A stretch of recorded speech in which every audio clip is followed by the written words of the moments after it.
បើសិនជាបងប្អូនមិនចង់បាត់បង់ឯកសារទេបងប្អូនកុំភ្លេចបែបមុខងារមួយនេះផងមួយអីទៅ Control Folder Access វាគឺជាមុខងារដ៏សំខាន់មួយនៅក្នុង Windows ដែលជួយការពារឯកសាររបស់បងប្អូនកុំឲ្យបាត់បង់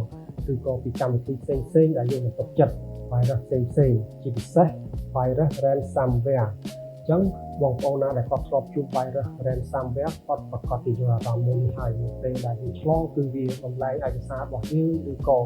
កែប្រែឯកសាររបស់យើងទៅជា extension ផ្សេងៗដូចជាបែបនេះអញ្ចឹងបើសិនជាបងប្អូនមិនចង់បាត់បង់ឯកសារយើងចូលទៅបើកមុខងារមួយនេះហើយមកអញ្ចឹងជាដំបូងបងប្អូនចូលទៅកន្លែង search មករបស់យើងវាយពាក្យថា Control Folder Access បាទអញ្ចឹងវានឹងចេញមកនៅខាងលើអញ្ចឹងយើងคลิกលើវាមួយមករបស់យើង turn on មក yes คลิกលើ Protect Folder ចុច yes នៅក្នុងចំណុចនេះគឺមានន័យថាយើង add folder នោះដែលយើងចង់ការពារដើម្បីជៀសវាងកុំឲ្យការបាត់បង់ឯកសារឬក៏ការពារពី virus ផ្សេងៗអញ្ចឹងឧទាហរណ៍ថា file របស់ខ្ញុំនៅក្នុង drive D ឈ្មោះថា my document